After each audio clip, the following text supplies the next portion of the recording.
Blog Talk Radio. Beheading the Hydra of tyranny with the sword of truth. What is truth? How about not lies? Join Bazra Parsons and David Lopez on the Truth Will Overcome Tyranny live podcast at 5 p.m. PST on Saturdays on blogtalkradio.com/the NWO will fail to discuss the big issues that the corporate media don't want to know about.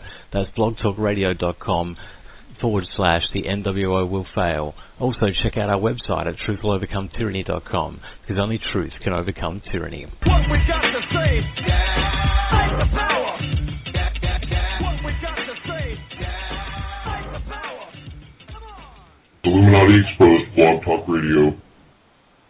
Yeah, fight the power. Hey, fight that power. I'm David Lopez. And I'm Bazra Parsons. And we are from truthwillovercometyranny.com and representing today, what's the code again? Illuminati will fail. Illuminati exposed. We are the resistance. That's what we're representing today. And yeah, we come from a land down under. We come from the great southern land, the land down under, and Van Diemen's Land, or that's it, Terra Australis. Well, we've had a lot of name changes over the years, and apparently now we've had a few changes at the helm in the last few weeks. What's the story there, Dave? Well, you know, interestingly, we've had 3 prime ministers in a span of 75 days. Oh, there's some stability for you. Yeah. The lucky country, the great stable democracy, can't seem to decide on who gets to lead the country. You know, we had Kevin Rudd, who was elected at the last federal election, but we just had a federal election yesterday, by the way, and he got knifed in the back. There was a leadership spill. Julia Gillard took the throne. And it was a real Game of Thrones, really, if anyone out there has watched Game of Thrones. Game of toilets. Yeah, well, you know, it doesn't have to be that fancy a throne, but yeah. And then she got knifed in the back by Kevin Rudd, who made a return in time for the election, probably because Julia Gillard had no chance of getting another term. She was so reviled by the electorate. Kevin Rudd wasn't convincing enough, and now we have Tony Abbott of the Liberal Party. Now, when I say the Liberal Party, people in other countries around the world who you know understand the definition of liberal or liberalism. It's a bit of a misnomer when it comes to the Liberal Party. I mean, really, they should be called the Conservative Party. It's very, very deceptive. They're not liberal with too much at all, except for cash to their cronies. Yeah, I mean, they're still kind of you know, socialist in the abstract. Of you know, they don't believe in small government. Really, I don't think they're pretty into you know, expanding government, but yeah, they certainly like to tax and all the rest, tax and spend.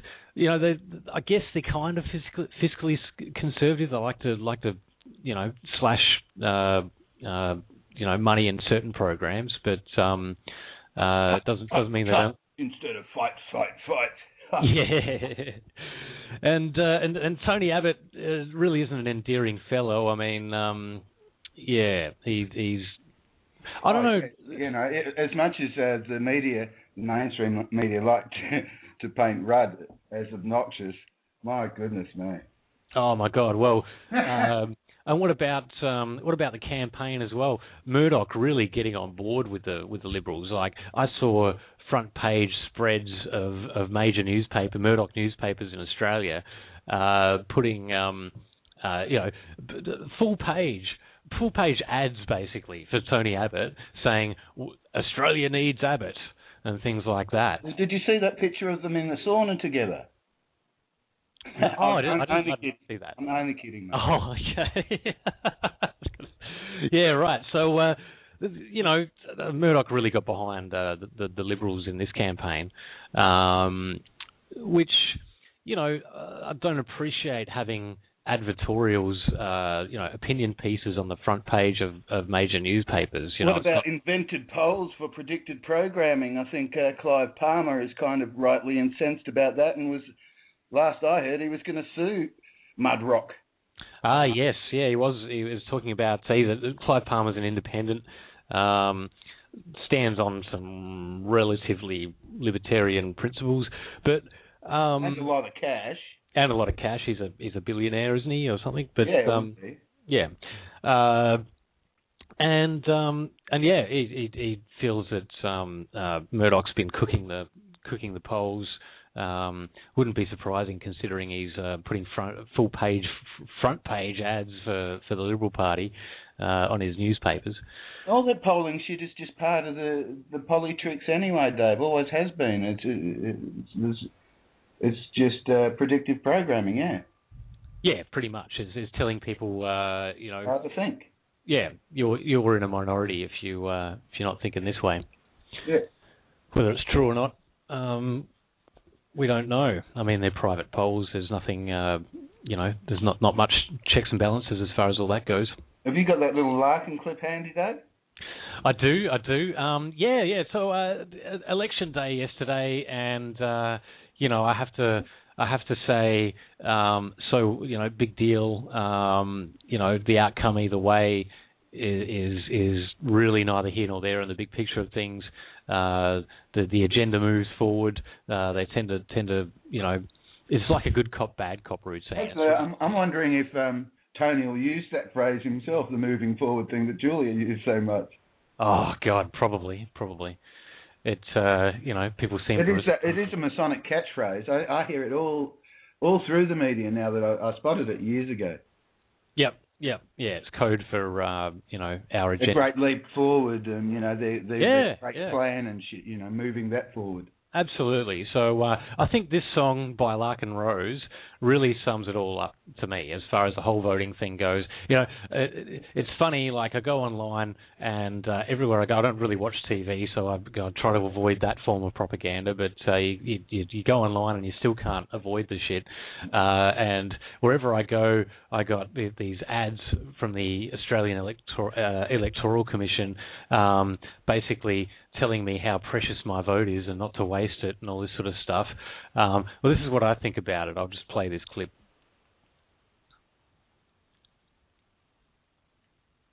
It's a bit of a pause there.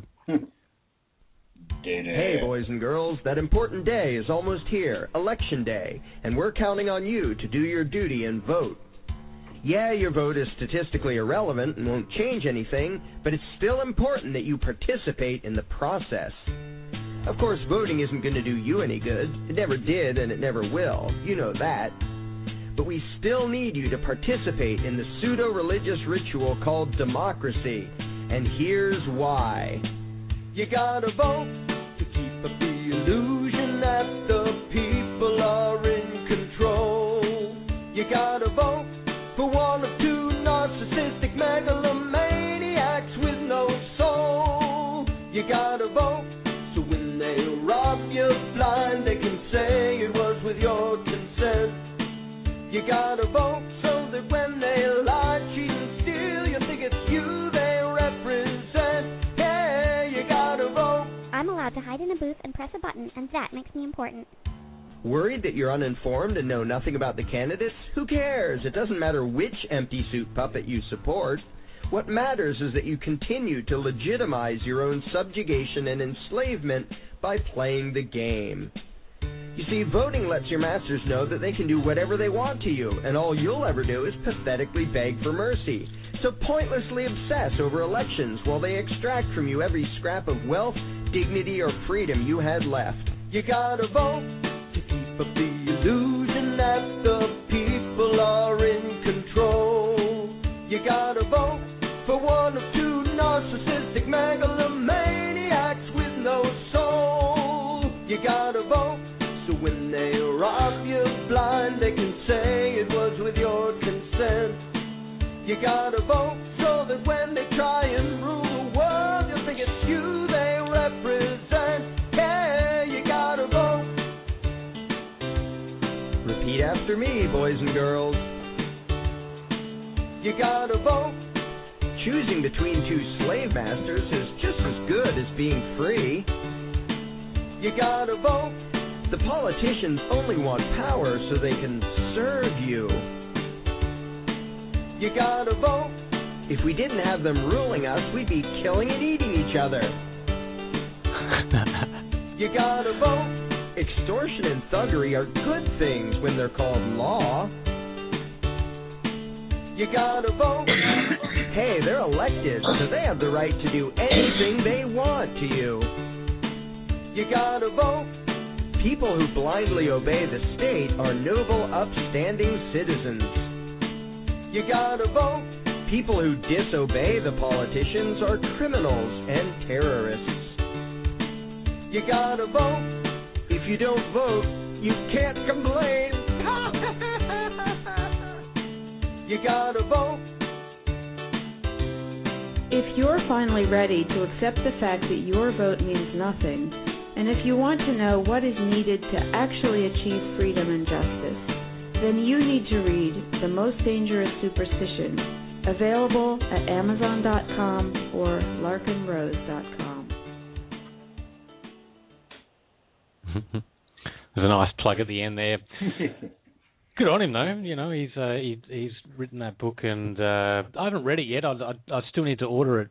Basically, I've watched a lot of his videos, and he does another great video, which is the whole problem and solution in under 2 minutes, where basically he sets the clock and explains basically, you know, the hallucination of authority and why we need to get over that. But I think that song sums it up. I mean, basically, you're giving these people consent to rule. You know, they don't. I don't believe that they represent you really for a moment, or represent us. You know, there's a few independents and third parties and stuff like that have reasonable sounding platforms and things like that. I mean, there was the Australian Sovereignty Party, who actually their main platform was monetary reform, getting rid of debt-based private central banking, which you know is fairly appealing. And then there was the Hemp Party, which would legalise hemp/cannabis in Australia, yep. which would open up a whole host of medicinal and industrial applications of that remarkable plant and transform the social atmosphere of the country. I think that was a very significant contribution to the election yesterday. But in general, what it does do is what that little clip points to, and that is it provides an illusion of choice, particularly in Australia yesterday when there was over 100 or something. Like it was the ballot sheet was about 3 foot long. Apparently, I didn't look at it, but and so right. There's all these choices, but in the end, only Tony or Kevin was going to be in Kirribilli, and so it provides this illusion of choice. But because of the nuttiness of select, what do they call it, preferential voting in Australia, you can't vote for those smaller independent parties really in any effect anyway, because it's straight away given to one of the bigger parties anyway. Yeah. The whole preference system means that they give their votes away, and it doubles the farce in my book. And supposedly it's to they claim that it makes it fairer because they can make Australians believe any shit, mate. Yeah, pretty much. And this is the other thing. I mean, you know that Larkin Rose song, "You Got to Vote"? I actually posted that on the Australian Electoral Commission's Facebook page. Right. Yeah, I did. Did that stay there? Just being a butthead. It actually stayed there. I think that they actually left it there. They probably didn't listen to it. I checked it about a week later and it was still there. And they probably saw it on face value as a positive thing to post, you know, like a lot of people would just read the read the headline, as I felt guilty to this morning when I was posted up a thing about Putin calling Obama a jackass or something. It seemed like it the other way around, apparently. But it turns out being satire. But yeah, that's right. All that stuff is just theatre anyway. Yeah, there was another satirical piece where Obama and Putin unfriended each other on Facebook or something. Oh yeah. I saw that a couple of times. But it's an interesting thing. I mean, you also pointed out yesterday that it's not who you vote for, it's who counts the votes. Well, that's right. Was it Lenin or Stalin that said that? Yeah, I don't care Stalin, who votes. Yeah. And who counts the votes? It's the Australian Electoral Commission, and who are they? Well, which actual officials? How many in there? Like, I mean, it wouldn't be everyone in the AEC either that gets to count or see the votes. It would be only one or two or half a dozen or, I don't know, a select... I don't know about that. That's just really a weird bit of power there. Yeah, I mean, a lot of people count the votes. Obviously, they're employed for the purpose of counting the votes on the day. Yeah, that's the totaling. I mean, that scrutineering or whatever it's called. But in the end, who gives these final votes? And we're touted in Australia as having the best electoral system in the world. Why? Who touts that? Oh, the United Nations and fuckwads. Yeah. So they'd like it because it's full of shit and it confuses people and it disempowers people. Of course, the United Nations would like it because eventually they'll end up coming in here. Yeah, it's a wonderful illusion that's created for us, and the more effective that illusion is, I guess, makes it the best. The average person is utterly confused about how the elections actually work and the electoral system. And those that claim to know how it works look down their nose at everyone else and go, "Oh, really, you're just ignorant." But the thing is that it really is set up as an illusion of choice. Cartel almost. You're led to believe that these people represent you when nothing could be really further from the truth, and they really work for Labor works for the big mega unions, and Liberals in hand with, not for. In hand with, I should say, Liberals tend to work for the big end of town and globalists, and they all work for globalists anyway.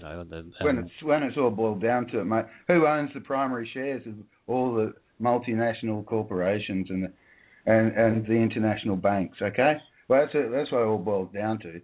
Yeah, and that brings me to an interesting thing about what the nature of the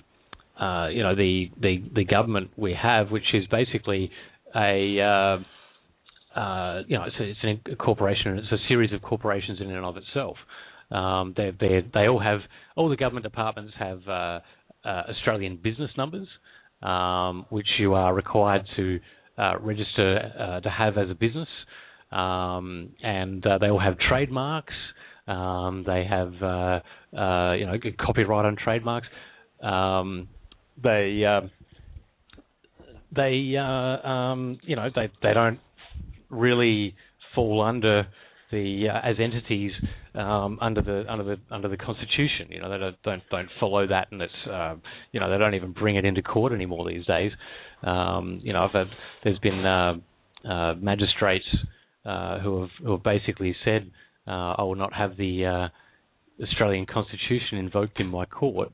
So yeah, we're not. It isn't even what we're told it is. As far as we have this Constitution, we federated in 1901, and the Queen is involved in stamping our laws, or her representative, the Governor General, who Governor General answers to.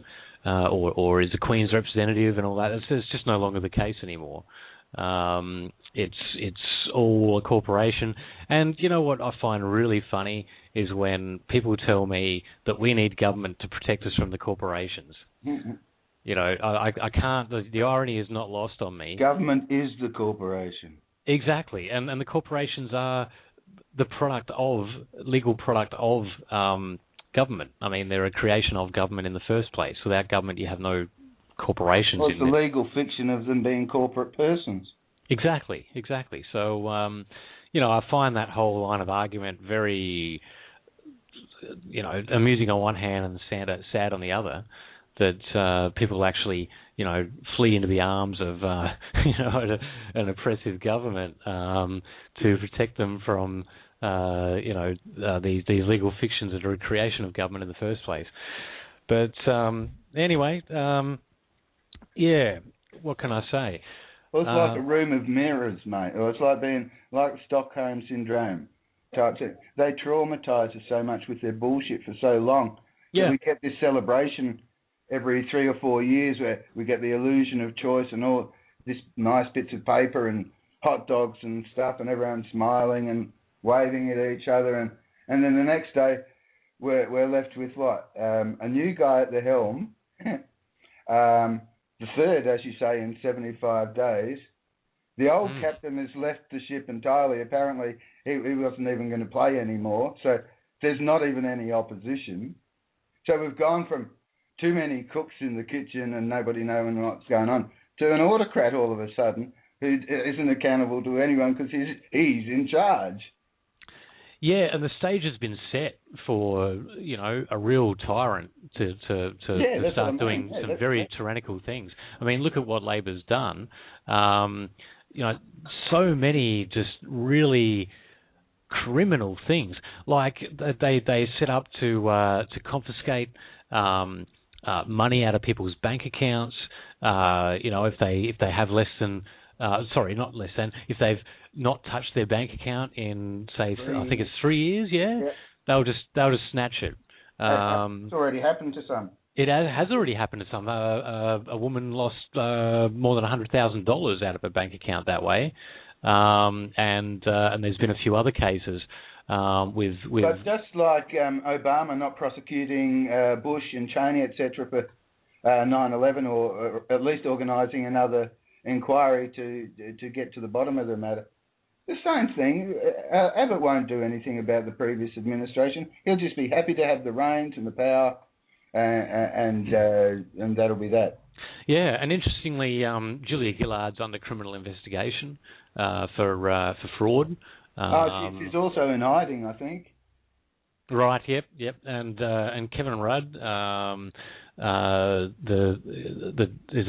Heiner affair? That's right. Where basically, back when he was in Queensland, sitting in Queensland, representing Queensland, he shredded documentary evidence of pack rapes of children in custody. Nice guy. Yeah. He just tripped over and shredded all that evidence. And I wonder how much evidence there is. I wonder if there's any paper trail to how much his wife made while he was in power. Yeah, there's that too. She was running a job network, and no conflict of interest there, of course. It was one of the very, very few growth industries during his time at the helm. Yeah. Then there was the whole promise of,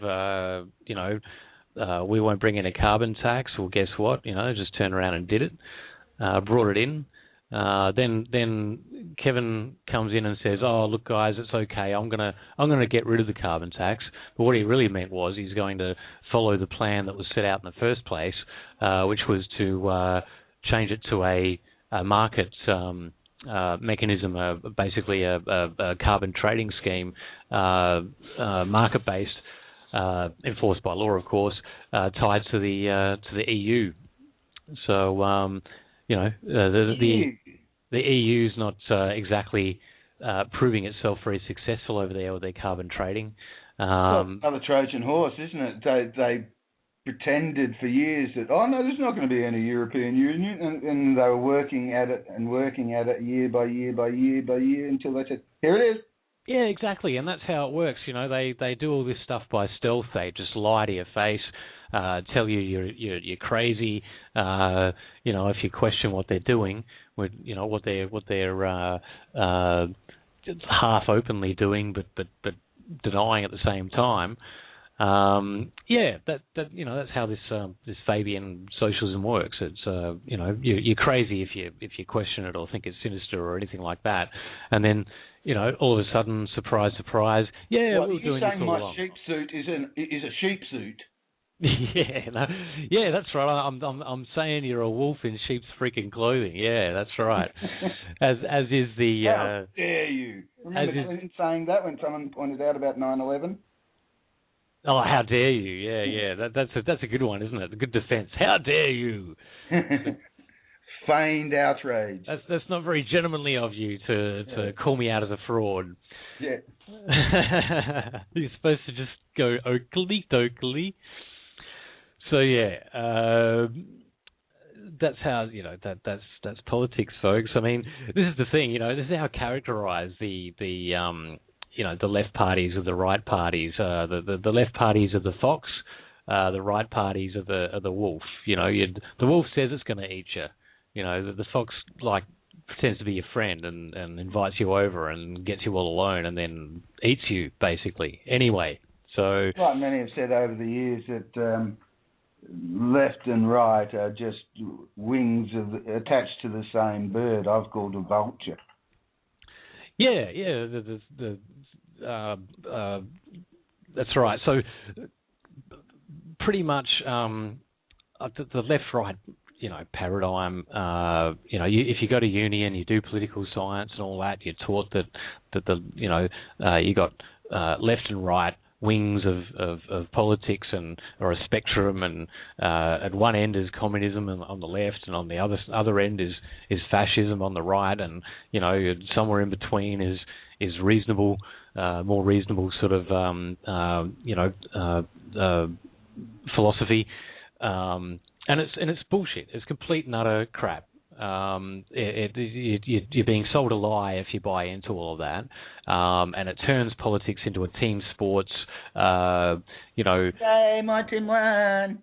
Yeah, if you're on the left, it means that you're for social justice and economic tyranny, and if you're on the right, you're for social tyranny and economic freedom. So choose. You can't have freedom. You got to have freedom in one box, and tyranny in the other. And it's crap. I mean, how it should be is on one end of the spectrum you've got, and the other thing is that fascism and communism, by the way, despite being on opposite ends of this fake paradigm, are pretty damn similar. I mean, both birthed in the same womb. Exactly. They're bankster philosophies, by the way, financed and the most extreme forms of these two have been basically financed by Wall Street and European bankster families, so who have funded both sides of every war for the last few centuries. If sons did not want war, there would be none. Exactly. Yeah. That's a quote from Grandmummy Rothschild. She had a lovely name. It was Gutel Schnapper or something like that. Yeah, right. It's a very endearing name. So as I was saying, there's not a whole lot of difference between the two. They're both collectivist statist ideologies and are totalitarian. So the distinctions between the style are it's style, not substance, pretty much. So you get the same result, which is misery and oppression if you're not in the party. So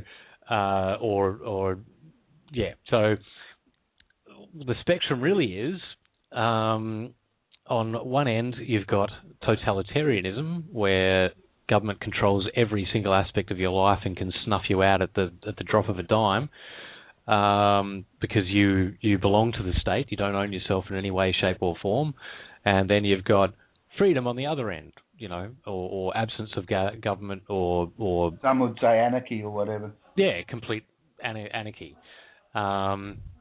So that's really the spectrum you should be looking at, rather than left and right, because left and right is just a mind trap. It's just something to get you all divided amongst each other, and those who want to have gay marriage or who want to. Weren't they able to push that barrow for years as part of a bloody national conversation or some crap that no one bloody gave a toss about, really? Yeah. People were made to give a toss about it by virtue of being told every freaking day that it was so important that gays were allowed to do what most straighties are sick of doing. Yeah. Well, the government wants to get their hands into that, and you got conservatives who don't. And again, it's one of those. They're people who are advocating for gay marriage are demanding the wrong thing. They're demanding a new law. They're demanding, a change. They're just taking up the stage, as far as I'm concerned, Dave. They're just talking absolute drivel of unimportant stuff.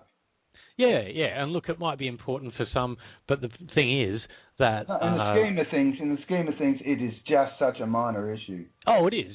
I agree. What I'm trying to say is that I think that again, you're looking at tyranny on one end and freedom on the other. Instead, they're looking at it through the left-right prism, and what they should be asking or demanding is that government does not regulate their personal relationships, anyone's relationships, and they, basically it should come down to what it is, which is a contract between two consenting adults, and the government's trying to say that you can't, consenting adults can't contract with each other. Well, what we've got to remember, David, is half the people in modern politics are, quote, gay, unquote, anyway. And so these people are all making laws enforcing people that have their sexual proclivities to not be able to do what they themselves can do, just like they can take drugs and do all other manner of things like the Inner Party of 1984. It is just a club of privilege, this fucking thing called party.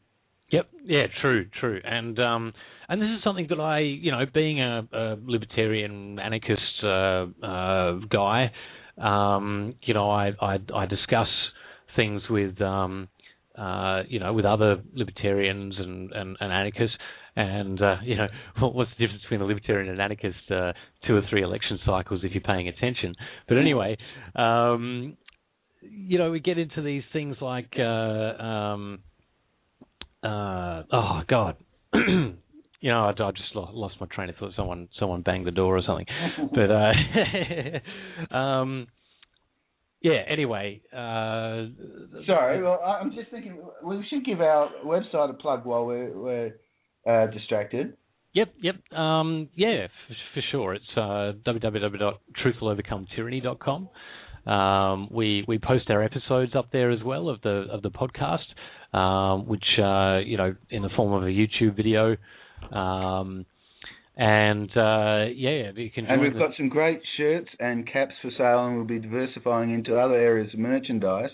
Yeah, and we're looking for finance or ways to use that horrible phrase, move this thing forward, so that we can get our symbols and ideas out in people's faces, like the Illuminati have got their freaking symbols in our faces.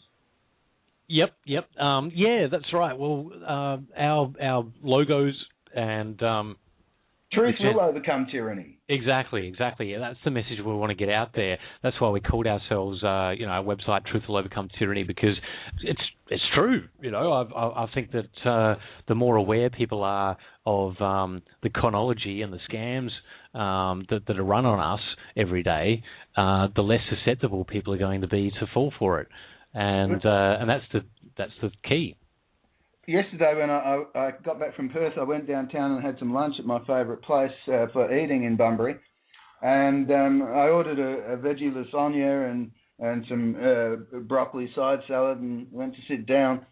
And this young lady followed me over to my table and she said, the other ladies and I were wondering about your hat. It looks really cool, but what does it mean? And now the hats have just got the acronym TWOT with the words "Truth will overcome tyranny." Well, we've got some with thought criminal as well on them, and so, but the W now is represented by a slightly modified cannabis leaf, and so it's a very interesting design. I'm really stoked with what Coops has rendered for that. And so it is interesting. And this girl came up and said, well, what does it mean? I said, I guess you mean, what does tyranny mean? Yeah, a lot of people don't understand what that word means, which I find surprising. It's like it's been we deal in it daily, David, with what we do on the internet and what the research that we look into and so forth. So it is a word in our vocabulary, whereas it's not in the mainstream vocabulary. No, it's not. It wasn't in my vocabulary until a few years ago, and that was really when, a bit more than a few years ago. But I was introduced to that word more by Alex Jones, really. Yeah. Well, he does mention it a lot. He sure does, and I think that. Alex Jones is an interesting character. He certainly is unrelenting, and he helped wake me up. I don't think it's a healthy thing to listen to him every day, though. I mean, I had done that for a very long time. Do that, mate. No, I'd find that as brain hemorrhaging as watching mainstream each day. Yeah, if nothing else, because it's, like I said, unrelenting and angry. You know what I mean? So the police are at your door now. Yeah, exactly. Yeah, we're constantly in a state of emergency with Alex Jones. So anyway, I'm not going to bash the guy because I think not too much. Some of his docos have been good, and he's opened up lots of eyes. I'll go that far. Yeah, he's woken millions of people up, so can't knock him for that. But he is enjoying the ride with a fair degree of wealth. Oh, sure. Well, I don't think I don't knock that because wealthy people are allowed to make money. In my mind, that's not a drama. It's just yeah. I mean, he does cop a lot of flack for that, like you're making millions out of it or whatever. He's certainly investing a lot back in. But anyway, I'd like TWOT to. So exactly. I don't hold that against him so much, but it's there's a certain sort of disconnect in his tone and the way he comes across, and his actual terms of privilege, his terms of existence. Yeah. So he's certainly not a perfect person, but I don't want to get caught up on that. But I certainly don't believe that activists should have to operate from a ditch in order to be pure, just to maintain purity or whatever. Like we are, David. Like we are, yeah, like we are. Yeah, it's good to have resources to wield, and as long as you're wielding them properly. I enjoy the dole so much, mate. Yeah, gives you a base to give you some time to. Being able to fucking buy a pair of shoes every 5 years. Get a dole loan so you can get some shoes. Yeah. It's every few years. It's going to be interesting. A government under Abbott, and the Liberal Party. They certainly don't have a lot of shame, but I think it's worth pointing out that it's not like Labor were a bunch of saints or had good policies or anyone's going to miss the Greens, except for the Greenies. Yeah, the Greens sort of really took a beating this election. They went backwards, but. Well, I think a lot of people did associate them with what happened to the Laborious Party. Yeah, and I think that I think people are starting to wake up to what they're really about. That they're really. Yeah, I think so. I think some are. I certainly have in the last few years, as I know my friend Rob in Kwinana has. Yeah. And several others, it's not all pixies and glee and trees and water and parties, Yeah, I mean, unless you're living in an information bubble or your bias is irreconcilable, the evidence, the writing on the wall is quite clear with the Greens. They're pro-Agenda 21. They're anti-private property. They're for world government. Openly, yeah. The leader, Bob Brown, has on more than one occasion openly stated that he thinks a world government is what we need, run by the UN. So, yeah, they're an extension of the UN. And isn't the UN becoming a bit of a strange and very, very concentrated club? You've got the President of the United States as the head of the Security Council, and now you've got, which is a very select group in itself, and I believe that Australia's on it, and now you've got an Australian Prime Minister with no opposition, so you've got to basically, Tony Abbott is on the Security Council with Obama and a couple of others. I think that just sounds pretty unstable. Yeah, especially when Australia is a shocking example of human rights abuses when it comes to refugees and things like that. I mean, we've got concentration and political camps thuggery and bullshit. Yeah, I mean, we've got concentration camps for refugees, and the process for getting refugee status is unbelievably long and onerous. But if you got a few $1 million and you come from China, you can get in with an expedited process. If you're going to invest. Oh yeah, and if you're a Chinese state-run company, you can buy up swathes of land all over the place in Australia, and where else can you do that in the world? Yeah. Where? Oh, well, not too many places, Israel? Certainly not Thailand or anything like that. They don't let foreigners buy up huge tracts of land in Thailand. But here in Australia, no problem at all. You can buy up. In fact, the government will assist you in making farmland useless through massive environmental policing and things like that. Tax your dam water and all the rest until you give up the land, basically, and say, well, I can't even turn a profit here. So a Chinese, state-run operation can come along and take over. I mean, if it's not land consolidation, Soviet style, but a bit sort of sneakier, that's how I see it. Yeah, it's interesting. Like in America, where basically they've banned, they made it against the law for farmers to sell direct to the public. That's totally Leninist. I mean, that's what Lenin did. He did the same thing. He said. Is that how he starved them out? Yeah, he said you can't sell your produce. You have to go through us. And then he went and sold the produce and sold it himself to America and shit, eh? Yep, yeah, and let the people on the land starve. I mean, my great grandparents were in the Ukraine. Even more than 6 million, from what I remember, from what I've read. Yeah, the numbers are difficult to get a finger on, but yeah, it was definitely millions upon millions. It was certainly at least as many as that magical number that gets quoted all the time in all the Jewish-owned media. Exactly, that the Nazis killed, but so yeah, easily comparable to that.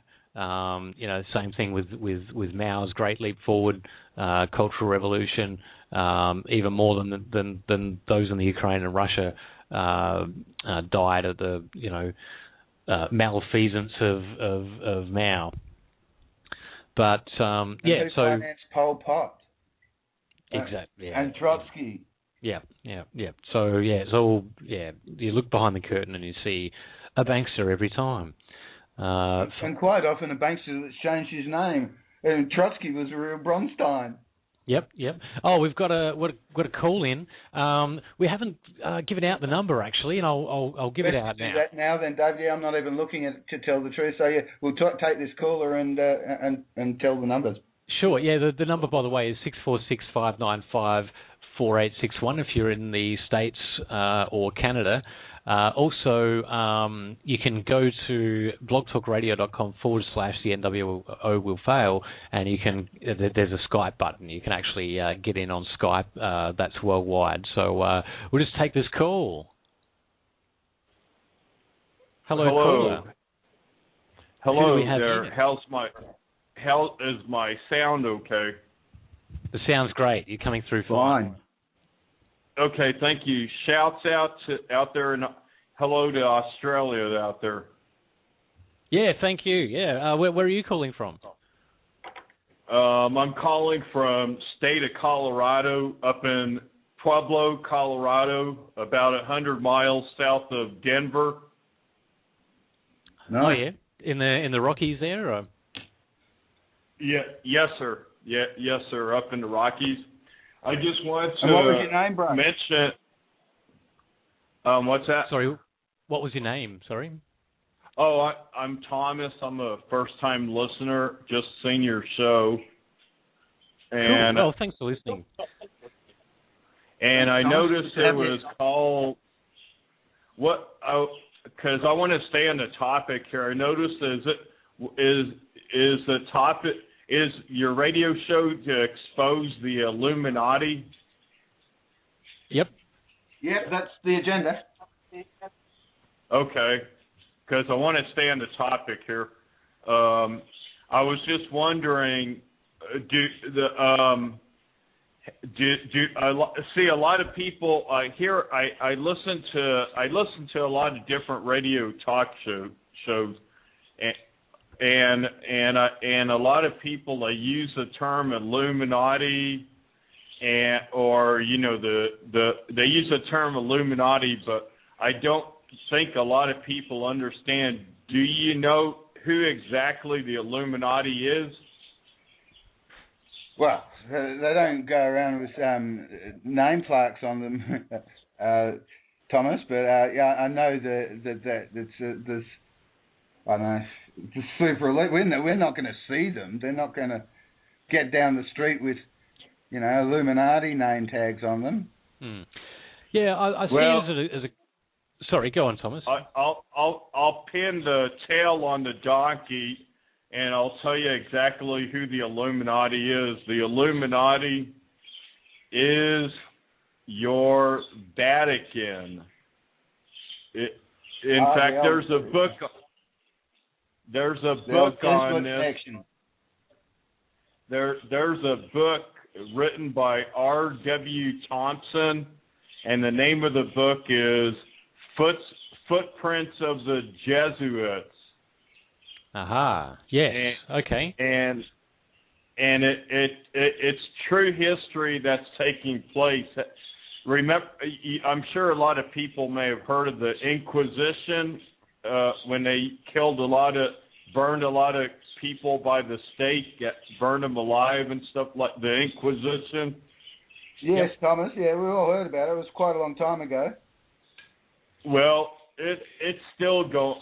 That's your Illuminati is your Vatican, your Jesuits. That's I think that might have been the case hundreds of years ago, but I think they've morphed into a more diverse thing than that. There's a Zionist faction, which is pretty obvious. There's satanic stuff, and it's the Catholic Church. That's what the Jesuits and the Vatican. They're the ones they're higher up than the president. That the Vatican tells the President of the United States what to do. Some of the Rothschilds, Thomas.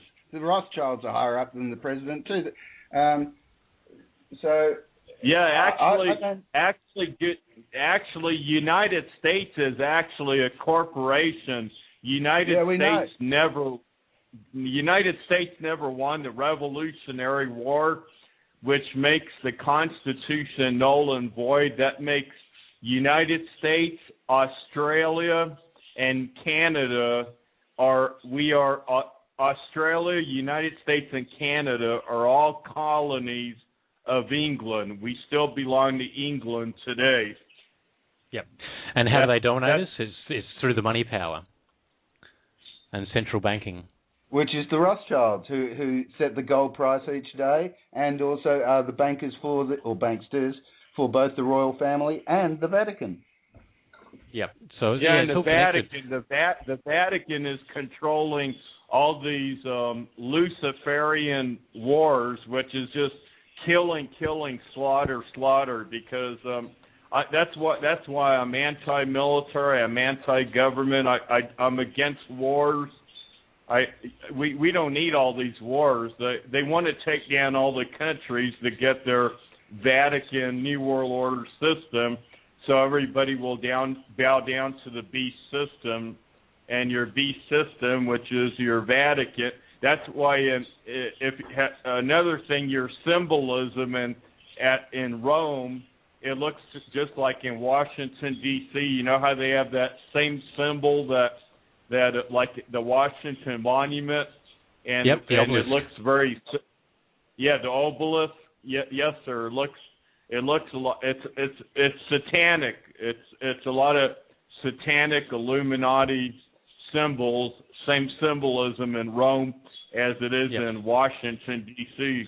The Vatican is controlling the bankers in a lot of these wars.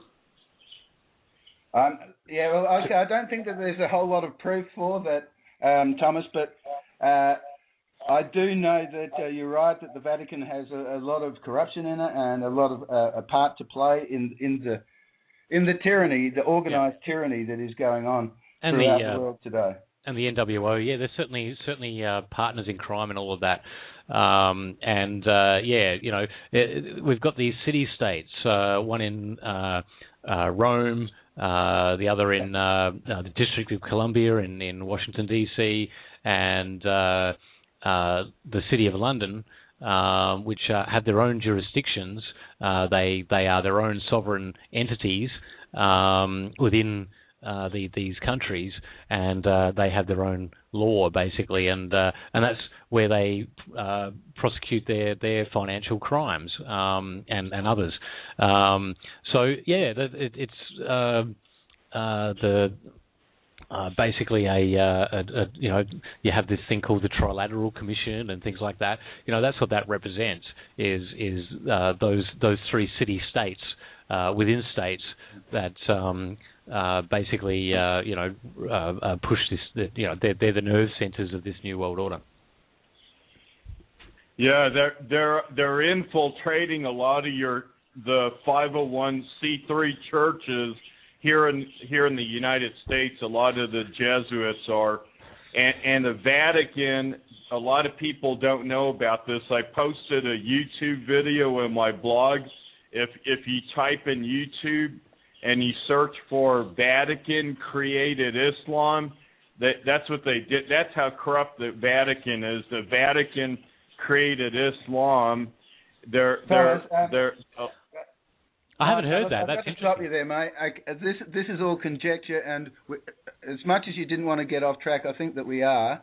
And could we just get it back to what's going on here? Yeah, I find that very interesting. I'd like to have a look into that. But the claim that the Vatican created Islam, I have no, I've read nothing to that effect. But is there anywhere that we can actually check that out? Yeah, giving us a link. That's cool. I'm sorry. I'm in the chat room as I don't want to get into a Catholic bashing session, really, whilst we're trying to look at the Australian election and 9/11. Sure. I take your point that the Illuminati came into the discussion, but to try and solve the Illuminati was not the original idea for today's session. Yeah, for today's broadcast anyway. But anyway, if you do have any leads for us to look at for that, what you're claiming there, I would appreciate that. Yeah, I'll need to log in your chat. I'll log in as my regular Nick, and then I'll post it in the chat room. Yeah, please, yeah, share that with us. Not to shut you down and if on you that, could but put me on, it's just a really huge and messy subject. It is big, yeah, it's a big one. But yeah, thanks for your call, and please post that in, and appreciate your call. Thanks a lot. All right. Thank you. Thanks, Thank Tom. you. Yeah, big subject. Cool, but sometimes it's very difficult to stay on track, isn't it? It is. Oh man, let's dive down the rabbit hole and see where it leads us. But interesting claim. I mean, I'm not going to discount that out of hand. I did note it during the week actually. That it might have been one of us might. It might be on TWOT, or it might be on my friends, your friends. That's the thing with social networking. Once you get past several hundred friends, I mean, you can't keep track of them all anyway. Yeah, it's pretty hard. Totally. But impossible. Yeah, that's right. I keep losing track of people, and I might get something posted to me or something, and I lose track. But yeah, it's amazing Facebook though. It's really expanded my network, and I've met people, I've come across people I never would have interacted with at all. But yeah, back on the topic. Okay, so yeah, the Australian elections. I don't know. To some extent, it's like a bit of a bit superfluous. Like football grand final, David. Yeah, it is. Yeah, it's a team sport, and there's a lot of sore heads today because they're upset that their guy lost. Because they've had parties at the party room. Yeah. There's been I've got some independent candidate friends and people in. I met the guy who ran for the hemp party here in Victoria. Matt Riley, he seemed like a really top bloke. I believe Robbo Diobbo did all right. Oh, really? Okay. Oh, that's good. Yeah. Robbo Diobbo. He was actually a candidate, was he? Yeah. Imagine Senator Yobbo. I saw him around. Very Australian. Yeah, very Australiana. And then there's the WikiLeaks party. I don't know how they went. How did the WikiLeaks party go? Any idea? I don't know. They'll leak something to the press soon enough. Yeah, that's right. Yeah. So I don't know how they went. Or care, I might add. Well, true. Yeah. I don't care for that wiki piss at all, mate. I'm just so sick of it. Yeah. So, okay. It's getting on to the 12th anniversary of 9/11 now. In a few days, coming this week. 12 years. So it's been an interesting 12 years, to say the least. I mean, now we're the sabers are rattling to go into Syria, despite lack of evidence that Assad actually had anything to do with the chemical attack or attacks that have taken place in Syria, and plenty of evidence to show that it was the rebels who are backed by the US and have a large Al-Qaeda and Muslim Brotherhood, extremist element among them. Most of the fighters are imported from other, Sunni Muslim places, and Saudi Arabia being a large proponent of it all and financing a lot of it. These rebels in Syria. I think Saudi Arabia actually offered to pay the U.S. expenses for prosecuting their attack there. So in Syria. So and in the meantime, you've got a big standoff going on with Russia, who's claiming that they're going to step in and get involved on the side of the Syrian government should the US attack. So that really does create a pretty bleak picture if they go ahead. You can believe it. This is what Frank Zappa meant, David, when he said politics, or as I call it, politricks, is the entertainment arm of the military-industrial complex.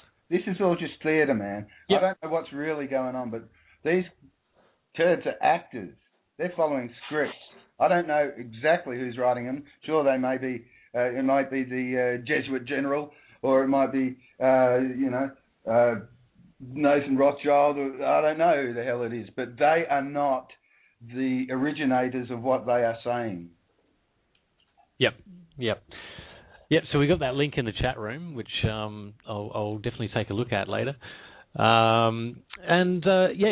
right. It's theatre. It's as Frank Zappa said, the entertainment arm of the military complex. We've always got to be be very afraid of the external threat that threatens us. That's why you need a big empire and a military to occupy the entire bloody world, basically. Like in 4 or V is for Vendetta. Yeah, you've got to stay shit in your pants, or we might get invaded and all this sort of stuff. And I tell you what, as an anarchist, I don't believe in standing armies. I don't think that they're really. I think that it was a Japanese general that said it best. He said, "We can't invade the United States. There'd be a rifle behind every blade of grass," and that is what scares would-be invaders, is an armed population, because you can't control an armed population as a foreign power. I mean, look at Afghanistan. It's not working out because you have an armed, wily population who is... That's probably got a lot to do with it, actually, David, yeah. Absolutely. That these guys are fiercely independent. Afghanistan is the graveyard of empires, for good reason. At least, yeah. The British couldn't hold it, the Russians couldn't hold it, and now the US is not making headway because all they can control is maybe inner city Kabul, and that's about it. Well, sometimes that's enough. That's all they want sometimes, David. Just enough so that they can put TV cameras on it, create an impression, and wag the dog a bit. Yeah. And not to mention that the drug production, the heroin production in Afghanistan boomed. Well, that's why we're there, really. Boomed after the occupation, after the invasion. And funny that, because didn't the same thing happen with Vietnam and Cambodia? Like, there's huge drug running operations going on there while the Vietnam War was on. What areas they did control. You had massive US run drug operations. Okay, and the same thing is just shifted to Afghanistan now. So 90% of the world's heroin comes out of Afghanistan now. So I believe it's transported into countries via the military. Even in Australia, I can remember years back that either Melbourne or Sydney Navy base was pinged as the location for the importation of heaps and heaps of heroin. Yeah, you'll find reports of this sort of thing. If you look, you have to look pretty hard, because you're not going to get it on the 6 o'clock news or your morning breakfast news show. A random admission here and there to suit their legalities, and then it gets buried in the memory hole. Yeah, and any investigation gets thwarted and that kind of stuff. And if you get too close, you probably end up floating in the river. So, yeah. I truly believe that governments, and especially the US government, are very much involved in the global drug trade. They work hand in hand with criminal groups, and yeah. I mean, what is a government? It's a gang with a flag, as far as I'm concerned. Yeah. So yeah, post 9/11. I mean, it's really heading down the dystopic future, technocratic sci-fi route. Where we're going from human military soldier type warfare to drone warfare. It's politically difficult to get boots on the ground. The only way they could set off an attack on Syria is if they promise that there's no boots on the ground. So we're looking at remote control warfare and air dominating warfare, and I think we're heading into robotics as well. Rather than risk your troops turning on you and refusing to fight, as happened in Vietnam, by the way, which had a lot to do with the Vietnam winding up and ending, was actually GIs revolting against the war and taking to fragging their own officers and things like that. It's interesting that how similar fragging sounds to fracking. Yeah. Well, fragging for the folks out there is basically you throw someone in a room and chuck a grenade in after them, pretty much. That's what fragging generally means. But and there's a really good documentary called Sir No Sir. That really goes into that whole thing about the Vietnam GIs refusing to fight and revolting against their masters. There were so many of them they couldn't they couldn't court-martial them all. They just slap them with a dishonourable discharge and keep it quiet. So they certainly didn't want the people at home understanding that the soldiers were doing this.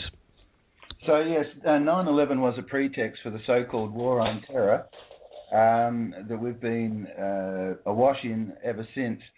About 6 or 7 years ago, I wrote a poem about this mess, and I called it the 9/11 mantra, because the mantra really was controlled opposition to controlled demolition. Yep.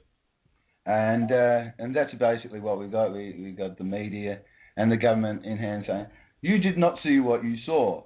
Anyway, I wrote the poem, and because we've been going for about an hour or so, I need to take a bit of a break, get some water and so forth. What if we play my poem and we come back and discuss 9/11 after that? Oh yeah, no worries. Do we have this? I have it ready to go. Okay. Yeah. Cool. Do it. Okay.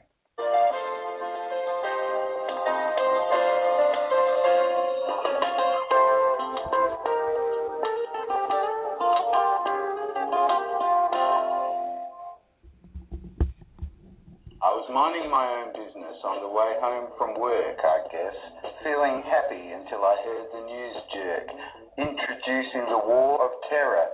Somber voices chimed in each half hour, repeating fact and error, flashing images of smouldering towers. Said they'd been hit by Boeings, but there's no knowing. Some say they were blowing holes in the sides of buildings from which people could be seen, flying without wings or in windows, or was it a dream? The power of nightmares, more like it, along with a story scripted so tight, written with malice by might, with no pity in sight, a blight, fed to us daily and on the hour. September 11 made people cower. The fear is here to feed you. Big Brother is here to watch. The nanny state has a need to make sure the truth is scotched. Controlled media is here to feed you. Official opposition to controlled demolition. There was no legitimacy in the 9/11 inquiry, the so-called commission with all its omissions. George and Dick were holding hands. Crucial witnesses were banned. The entire false flag was planned. Is that so hard to understand? Not by Osama, but by PNAC fiends, those pulling Bush's puppet strings, behind closed doors, behind the scenes. Money monsters control everything. controlled media is here to feed you. Official opposition to controlled demolition. They trot out their lies on every half hour. Made up girls and guys, agents in disguise, bringers of the sweet and sour. The terror telethon, courtesy of the Pentagon. But those who read between the lies learned of dancing Israelites who weren't the least bit surprised that it took less than 2 hours for the fall of the towers. The New World Order says it was the heat of burning aviation fuel, but that's unscientific, even impossible. They say passenger planes cooked a concrete pancake, but that doesn't explain New York's twin earthquakes, nor the bombs in the basement. What about them, Mr. President? Just like the man says. His name was Willie Rodriguez. He was a hero, wasn't he, Prez? Why can't people hear what he says? And screw that rude Giuliani. What about Ellen Mariani? And I wish that John O'Neill was still around to squeal. Let's be more circumspect. Turn off your TV sets and get broadband internet. Don't leave your brains on the shelf. You can educate yourself. Let's pick up the ball we dropped so long ago. Listen to Truth's call and make yourself know. It took less than an hour for that South Twin Tower to collapse to the ground. Read what's been found. You'll think differently of power. It'll take less than an hour, just like that tower. It burnt for less than 1 hour. You owe it to the fallen, man. From New York to Afghanistan and the occupation of so many nations under phony explanations, the so-called war on terror wasn't started by pilot error. Where are the DNA samples? Really, there should have been ample. And when you have time later on, try to find plane wreckage at the Pentagon. So what am I saying? What does this mean? Muslims aren't betraying or acting extreme. What kind of Muslim is Larry Silverstein? And who in the world is Bazra? Who can it be that made so much? And how can our leaders be so out of touch? It's not a joke, it's not even funny. Why don't Americans follow the money? What time must it be on the clock? Must we wait for the Nazis to knock? And who parrots the croc? What do you say, Mr. Spock?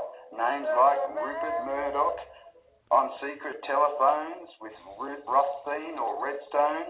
Or maybe baby Himbo Jimbo Packer? They're all propaganda stackers, building empires for their sons. A Kabbalistic cabal has been spun, making subjects of everyone, censoring or sensationalizing, literally mesmerizing the planet, damn it. The system's gonna fall soon to an angry young tune, and that's a concrete fact. Talking about the Salomon Brothers building collapsing, and indeed it has. Apparently that's only a few hundred yards away from where the World Trade Center towers were. Yeah. Indeed, yeah. No, I love that poem, Baz. Yeah, good job on that. Thanks very much, bro. When did you write that? About 2006 or so. Okay. Yep. Yeah.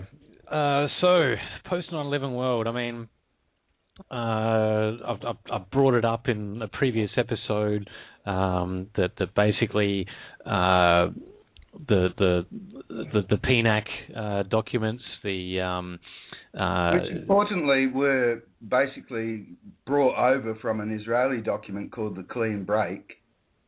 Yeah, and basically it planned for creating full spectrum domination for global full spectrum domination by the US as the engine of the empire. And it comes across like a nationalistic document as well, which is not really. I think that's going to work out. It's a veil, and I think it's a form of globalism. I think the US is a tool for it's not a nationalistic enterprise that they're on. I agree with you, David. Yeah, these neocons. It's window dressing. It's more window dressing. It's so that the true believers can wave that flag and saying, "Yay us!" Yeah, and it's more of an internationalist exercise. It's a tool for the bankers, and you've got to connect the dots there. People don't see the forest for the trees when it comes to this stuff. You got to look at the money. That's by design too, David. The social engineering is very sophisticated. They've had a lot of time and spent a lot of money on it. Yeah, and I think it has I think part of it all is turning this into the neocons driving this what looks like a nationalist agenda. It's really you got to have a look at basically how. The point is that it creates a demonization in the eyes of the rest. The rest of the world is demonizing. America's a big Satan. That's it. Yeah. Yeah, and driving this, creating this blowback on purpose, in my opinion. And I think the end game there is to destroy America's national sovereignty and pretty much get them into a situation down the track where they become the Nazis of World War II in the same light, basically. Yeah, this is an interesting summary, man. Yeah. Yeah, and then you have your, possibly your Nurembergs and whatever type trials, down the track, and to repent for the sins of creating this global empire. Wow. They hand over their military and sovereignty to the UN, and just remember how hard Germany had it after World War I and World War II. America. Oh yeah, exactly. And I think that the US is lined up for disintegration through overextending itself and getting to like all other empires. Yeah, exactly. Yeah, and then something else will replace it and it'll be global in nature. I believe. All according to their precious timetable. Yeah. So, I think people need to take that on board because it's very easy to go to get on the American bashing path and say, well, the US is evil now, and it's the new Nazi Germany, etc., and it needs to be brought down. And that's precisely how I felt when I was being educated at university. Me too. That's it. That's exactly how it was. My favourite song while I was last at university was "I'm Afraid of Americans" by David Bowie and Trent Reznor. Lovely song, cool song, very funny song even. Great film clip, but I don't relate to it anymore. Yeah. I'm afraid of the American government, maybe. Yeah, exactly. You can't make the mistake of demonising an entire population because of their government. I don't hate Chinese people. That's a freaking huge folly, isn't it? Yeah, I mean, I hate the Chinese government and what they stand for. I don't hate Chinese people, you know what I mean? And you've got to make that distinction. The people are not the government, and they don't represent the people, and it's a complete myth that a government is representative of the will of the people. It's just a complete farce, and that's something that I think democracy is responsible for. The social networking, the democracy of the internet has opened my eyes to that being a fact. I've got so many precious American friends now, and friends from Germany and so forth, etc. But in particular America, because that's the one that we're talking about at the moment, and that suffered 9/11 and so forth. Yeah, that's eclipsed all that previous negative programming against Americans. I now know at heart level so many that contrary to that very model. Yeah, and even the more extreme, the right wingers or nationalists or even the leftists, I've come to a certain point in my life, a certain maturity where I understand that these people aren't evil. They're just indoctrinated. They're just socially engineered, mate. They're socially engineered. They are victims of social engineering, and I kind of weep for them. I feel so. I feel a pity. There's genuine. That they just don't have. There's gaps in their knowledge. There's a lack of understanding and genuine ignorance. And then you've got willful ignorance, but that's another story. And that's why I'm doing what I'm doing. I just want to reach out, however I can, to help educate people as to how the world really works, because the people perish through that lack of knowledge. They truly do. I mean, look at the Bolshevik Revolution and China and Pol Pot, and a lot of it had to do with people just not understanding the paradigm, what's actually happening, and being people get whipped into a frenzy. Look at Uganda, as and what's his name. Rwanda, and the Hutus, just people whipped up into a frenzy through propaganda, and then going out and butchering their neighbours as a result. I mean, it's just mind blowing, and that is government. It's divide and conquer. They need you people fighting amongst each other. Getting on this left right. That's because they want this huge human farm to become their own little private tract of land. They want to get rid of 90% of the population. They've got it written in fucking stone, for God's sake. Yep, the Georgia Guidestones, for those who don't know out there. That's right. They build a monument. The globalists, relatively unknown, who exactly put that up, but people certainly had their suspicions. And basically it says the very first, it's like the Ten Commandments, the new Ten Commandments or something, and the very first thing that the very first commandment is that the world can only sustain 100 million people. No, 500 million, Dave. Sorry, 500? I'm staying corrected. 500 million, and that we've got to keep, those numbers in harmony with, harmonic balance with nature. Yeah. And guess what, guys? Nature doesn't have a balance.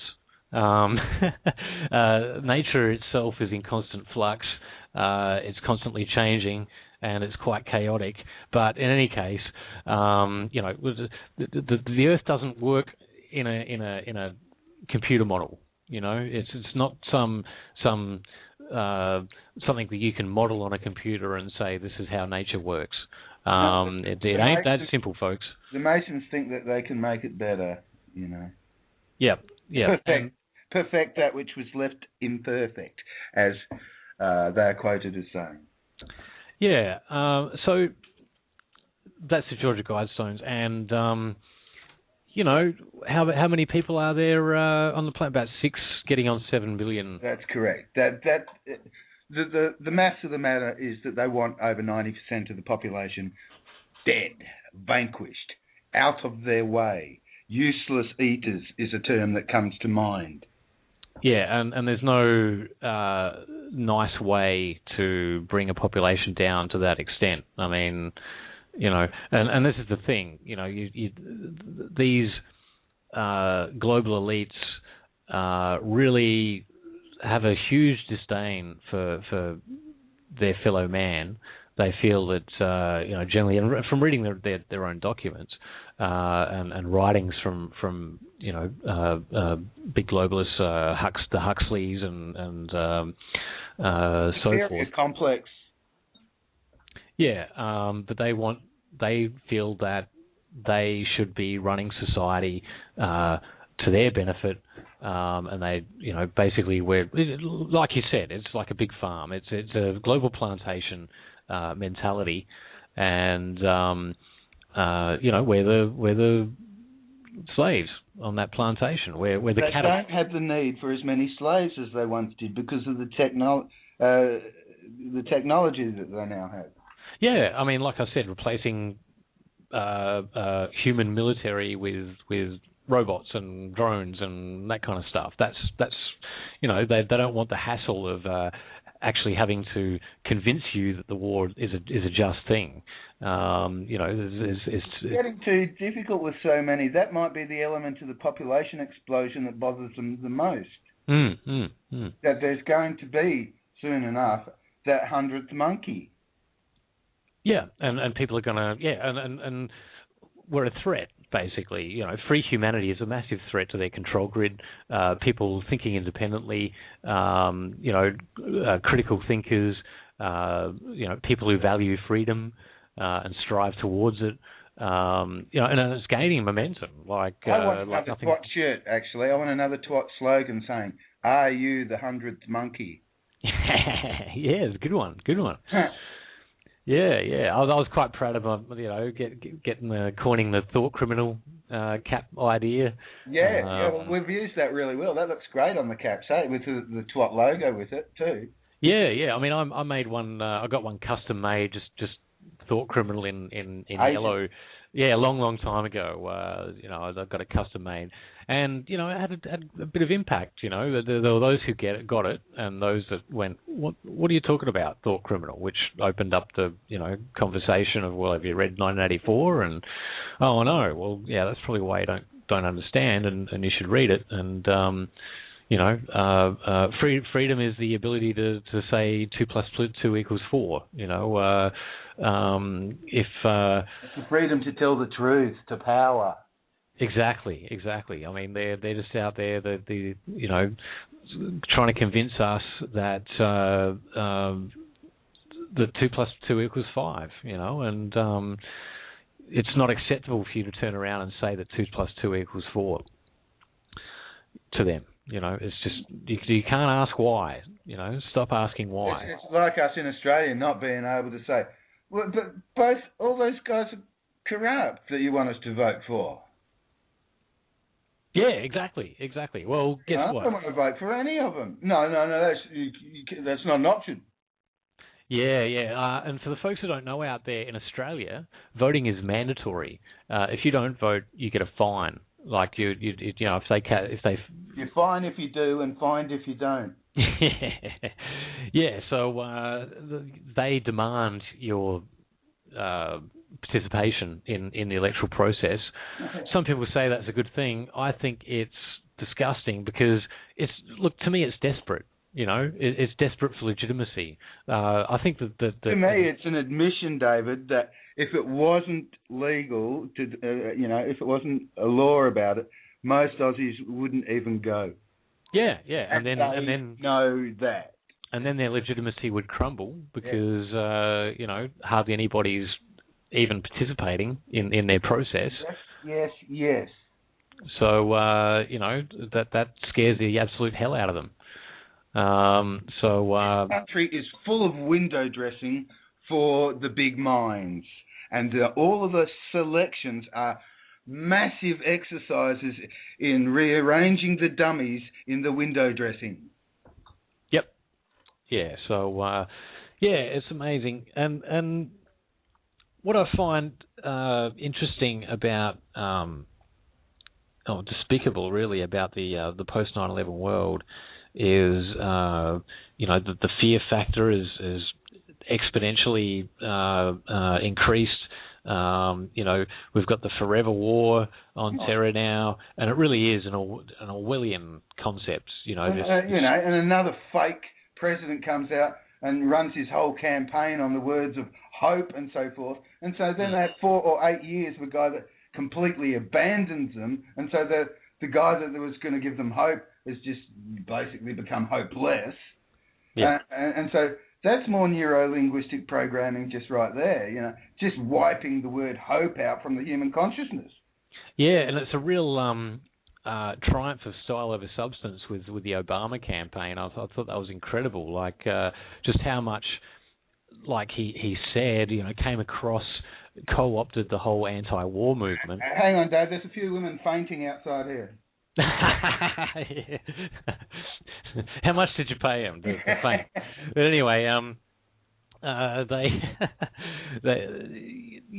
just complete style over substance, and everyone bought into it. And I don't blame everybody for he did talk a good talk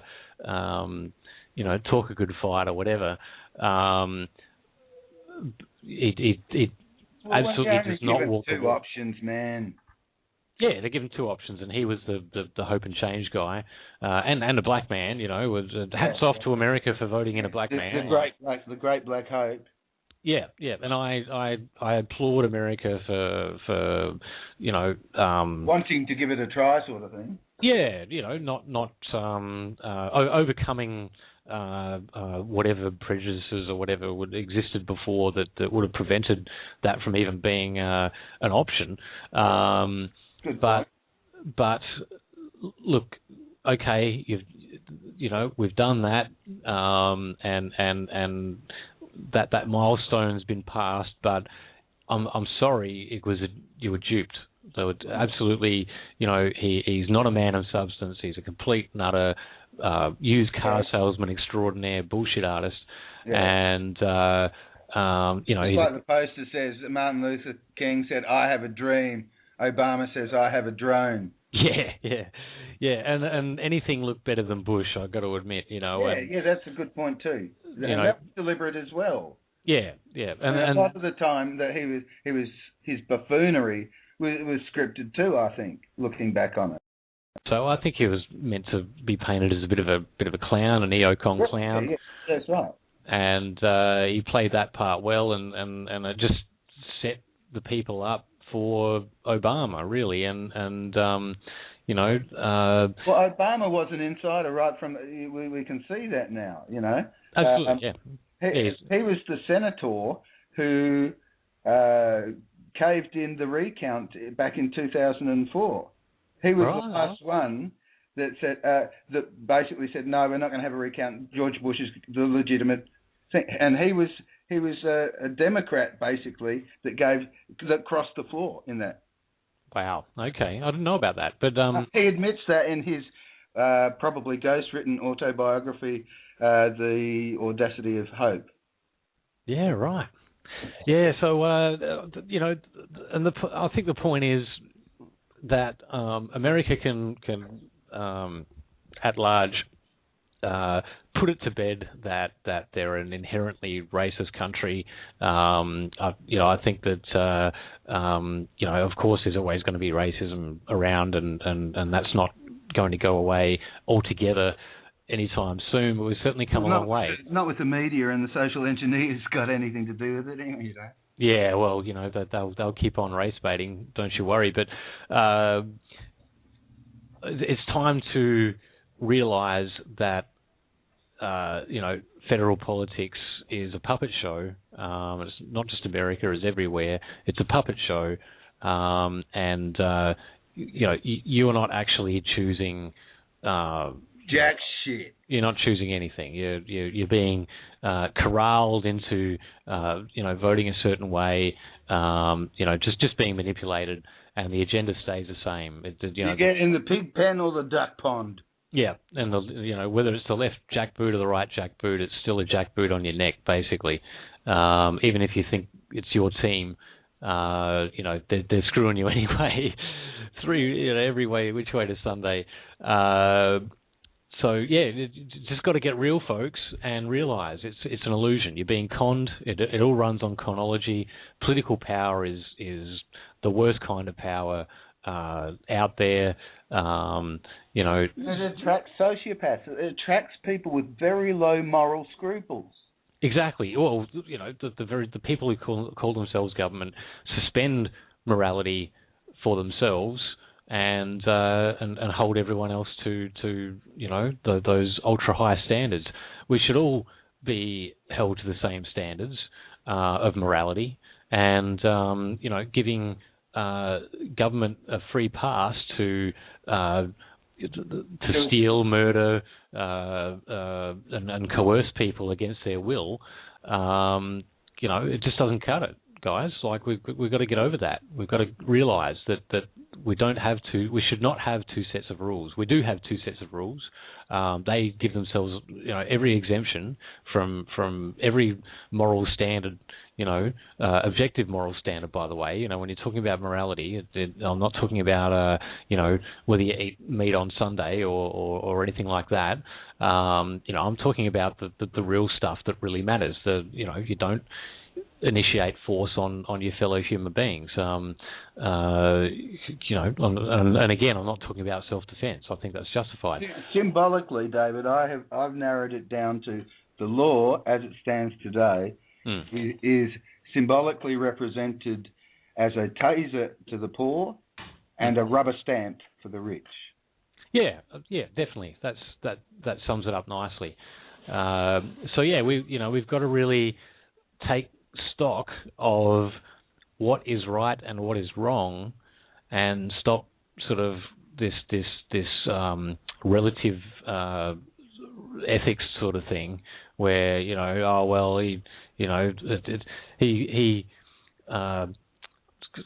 making excuses for people in power, saying they're just doing their job or they're just following orders, or it's like that Sandusky thing last year or whatever, David. That freaking perverted football coach. Everyone was making excuses for the lousy piece of shit when he got found out, because he was with their football club. Oh, don't talk about Sandusky. Yeah, and I see the same thing with Obama. Every excuse under the sun. Yeah. And the same was with Gulia when she was at the helm. All the women was.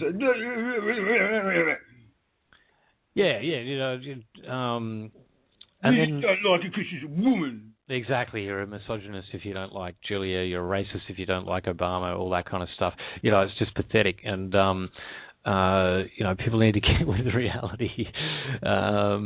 You look at someone's deeds, not their character. That's what Martin Luther King said. Don't judge a man by his color. Judge him by the content of his character.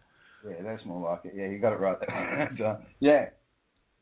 And I'm sorry, but Obama's character is corrupt as hell. Like, abominable.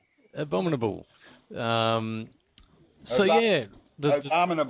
That sounds like another good T-shirt. Abominable. Yeah. I think there's a funny meme that went out. It looks like I'll have to attack Syria, Obama myself. Obama self. That's right. Yeah. It's the pathetic argument. That comical argument that I mentioned last week of Obama saying they're trying to lead America to war, but we're going to have to negotiate with the United Nations. Hang on, I'll just put my United Nations cap on. Yeah, that's right, exactly. Yeah. What a conflict of interest that is, being having one foot in the UN and one foot in the presidency. Conflict of interest much? Yeah, I'd say so.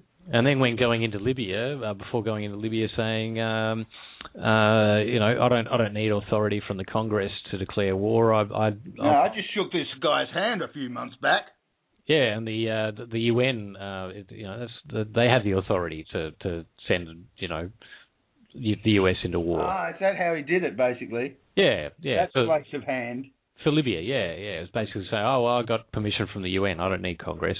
Now he's sort of gone, I might, because of the pressure. This time I might just have to ask the UN instead of, Yeah, all the while asserting he doesn't need the authority.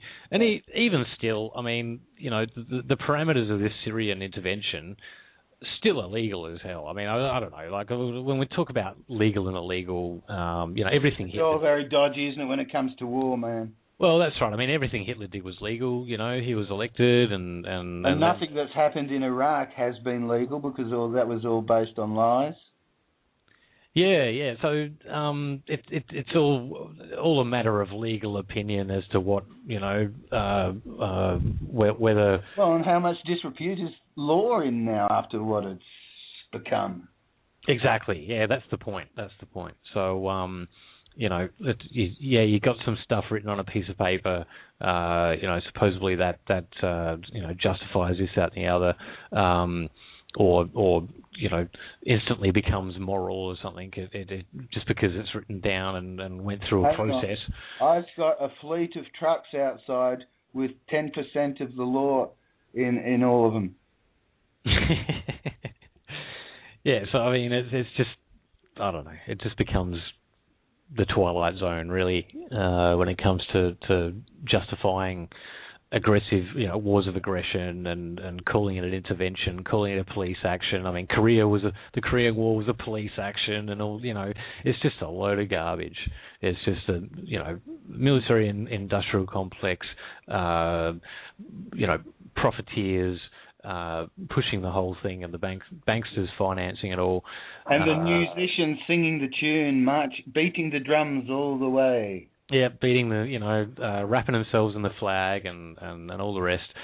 It's just a load of rubbish. And, to start a war is the most disgusting thing I've ever, there's just no, that's why they generally need a pretext. They need to manufacture either a false flag or some kind of justification so that they look like they're on the moral high ground when they commit a war of aggression, make it look like it's defensive or something like that. And we've seen that.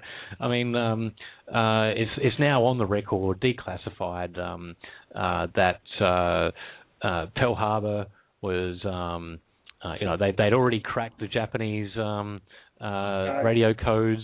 They knew it was coming. They corralled Japan into that position in the first place with all their sanctions and all that kind of thing. And sanctions are a declaration of war. When you block someone's trade, when you say, when you put Navy in someone's harbour and say we're not going to let anybody trade with you, that's an act of war. It's as simple as that, And now they're trying to define war as, it's when you've got boots on the ground. It's when you send in the Marines. That's war. Like if you have an airstrike or something, that's not war. That's not. David, I just want to shift the goalposts. Sure.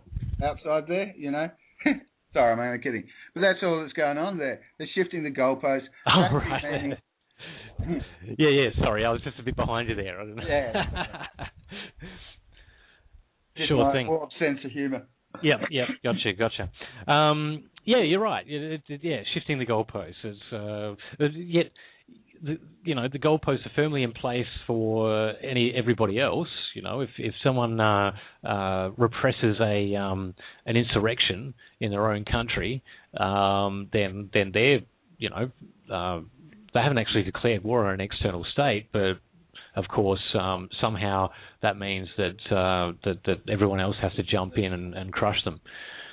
Excuse me, Dave, I need to duck out for a minute. I've got a hilarious little song here that plays well into the situation. So we'll play that and we'll return in a couple of minutes, eh? Okay, sounds good.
All right, that's it. I just needed to duck out to the gents, you might say. But that clip is a lot funnier to watch because it actually is called Bush and Blair at the Gay Bar, and it has some really funny clips of both George Bush and Tony Blair lip-syncing to that particular song. So, we could put that link up as well at the end of the show. Hey, David, maybe? Oh, I see. David might... we're back. Yeah, I'm back. Yeah. I'm back. yeah, David's going to do the same as me probably. But yeah, I was just saying perhaps we could put the link up to that particular clip in the notes. Yeah, some of the meaning might be lost there, going on about... Yeah, but I just realised that myself. I thought about that song earlier today. I was thinking about playing it myself because I had a good chuckle at the video. But then it's hilarious, mate, yeah. It is hilarious. It's brilliant. Yeah, it's basically got George Bush and Tony Blair just sort of... at various press conferences and so forth. Yeah, and they're mouthing the lyrics, basically, I want to start a nuclear war at the K-Bar. It's just so funny. They got these sort of longing looks at each other and stuff, and it's really... Oh, yeah, they were really eyeing each other off too. And then I remember the footage too at the time, seeing them eyeing each other off and just going, Jesus, guys, you're creeping me out. Get a room, would you? Oh, yeah. Okay, yeah, so as the Seinfeld episode once said, not that there's anything wrong with that, yeah? Not that there's anything wrong with that, yeah, but, Bush and Blair having a sexual relationship is definitely a very creepy thing to think about. But no doubt they were quite close. And it's funny with, Bush, Blair, John Howard... Three amigos there. Was it Harper in Canada? Yeah, Canada, yeah.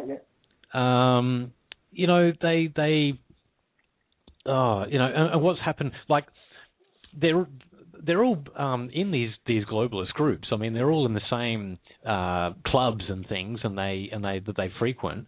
Tony Blair went on to become what was it? An envoy or something to the UN or something, wasn't it? Yeah, a UN ambassador to the Middle East. They created the position, especially there was no ambassador to the Middle East. Right. Before. No one was going to hire Tony Blair in England after what he'd done, just like no one had hired Julia Gillard. And of all people, Tony Blair. Who in the Middle East wants to deal with Tony Blair? Well, quite a few people, I would think, but they would deal with him in their own way. Yeah. Well, I guess we're not in those clubs, and the people he's dealing with are. So, yeah.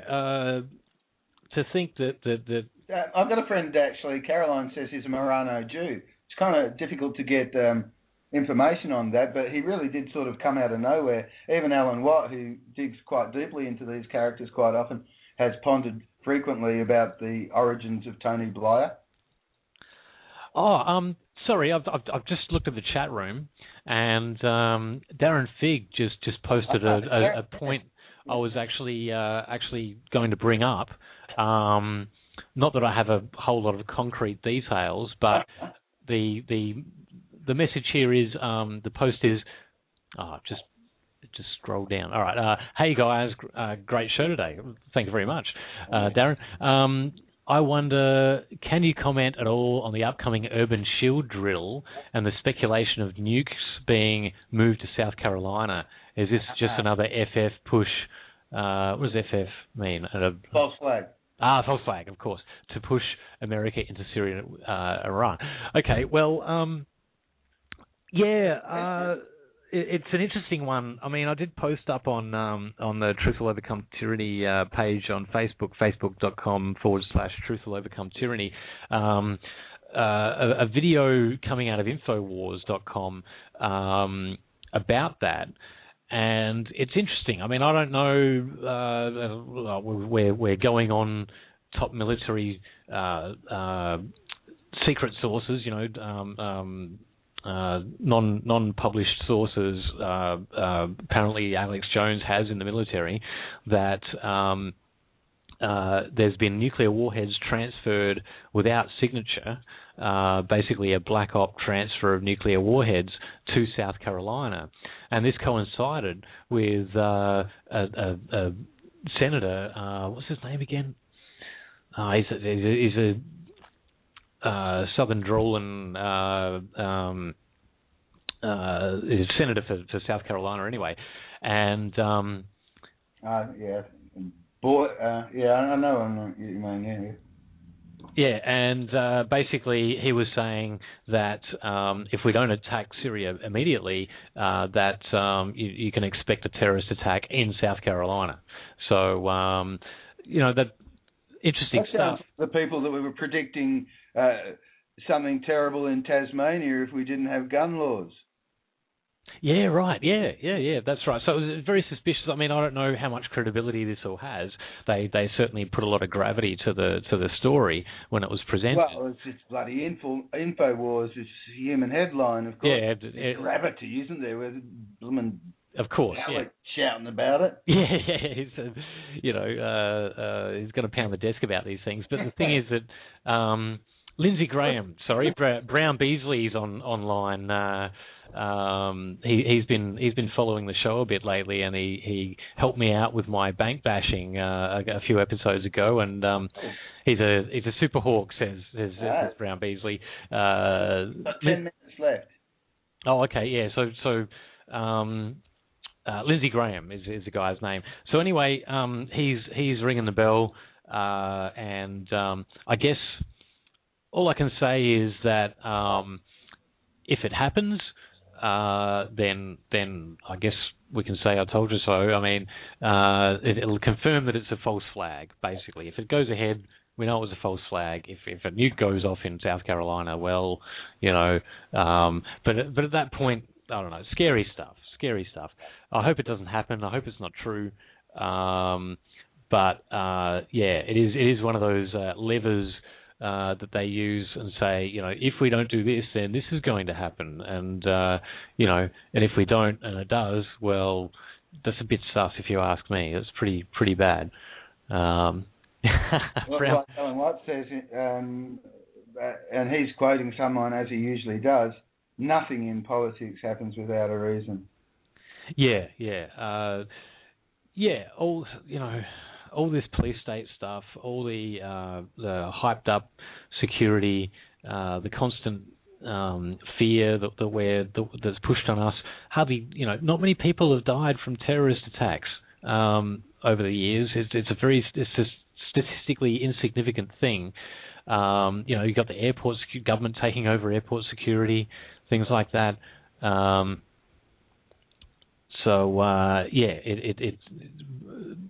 It's all prisoner training, the TSA stuff, people now in Australia trying to leave Australia for a holiday are getting cross-examined by these customs assholes. They're like, I've heard so many stories. They totally, cross-examine them. What are you doing? Where are you going? What are you doing? Blah, blah, blah. Where are you going then? And what's your business? I think a few of them should be where Chappelle Corby currently is. Yeah. Well, at the turn of last century, right, before World War One, people travelled very freely. There was none of this border checkpoint crap. People could just travel, okay? And it was to the benefit of the host countries, because that's a good point, David. I think they're trying to expand that Israeli model. Yeah, would turn every country into a bloody castle, a fortified compound where we've got to justify crossing borders, we've got to justify everything, and it's this climate of fear that justifies that, and people really got to get over the fear. It's to the benefit of people in those countries that people go visit and spend their money and have tourism and stuff like that. We don't need to be, it's like fencing off the farm. I mean, I see countries as basically tax farms where the cattle, and we can't let the cattle off the ranch. Then they'll end up on their plantation, and they might stay there. And you know what farmers do to keep cattle on their land? They build grids, these things called grids around the place. They're sort of like traps for cows to walk. If the cow walks across it, they get their legs caught, and so they learn not to walk into these grids. Yeah. Yeah. Brown mentioned on in the chat, scary thought of false flag nuclear attack anywhere. Yeah, I think it is the ultimate in criminality. Well, that's why there's so much fear and loathing, so much depression and anxiety in the world today. Is the nuclear cloud hanging over us because of these politicians that keep on lying to us through the corrupt media. Yeah, I don't think anyone really wants nuclear weapons other than governments, and I think I don't think a free market would really sustain, nuclear weapons at all. I don't think that without government that anybody would be very interested in owning a nuke. And some mafia type, some people type. But if law was really started becoming functional again, then those people could soon be rounded up and put in their deserved place. Yeah, well, I don't think people, in a free society would put up with the existence of, if someone was building one, I think that something, people would find a way to stop them from getting anywhere with it. But anyway, we've got another call coming through. I mean, we can go over time, so it doesn't matter. So do that then, yeah. All right. Caller, you're on the air. Who have we got here? Good afternoon. It's Brown Beasley. How are you? It's Brown. How's it going, my friend? Evening where I am in California. Lord knows what time it is there in Australia. I just caught the tail end. I didn't know exactly what Lindsey Graham was saying. I know that he's been hand in hand with McCain, leading the charge for the GOP. It's funny. I can't imagine that doddering old fart leading much of a charge. Actually, a symbolic charge. A symbolic charge. Brown. I was only having I'm using colorful language because I'm on the radio. Excuse me. I won't. If you don't want me to show off, I won't. No. This entire thing. This is an incredible deflection. Now, there's a lot of speculation as this is a deflection of what I've been listening to Blog Talk a lot last week. There's a lot of ideas coming out there. One thing I know for positive, and if you have an open mind and you're listening and you're reading and you're of all the possibilities, everything that happened. One thing that I know for sure is that nobody has a crystal ball. We do know it's happening. And we do know it's escalating, and that is the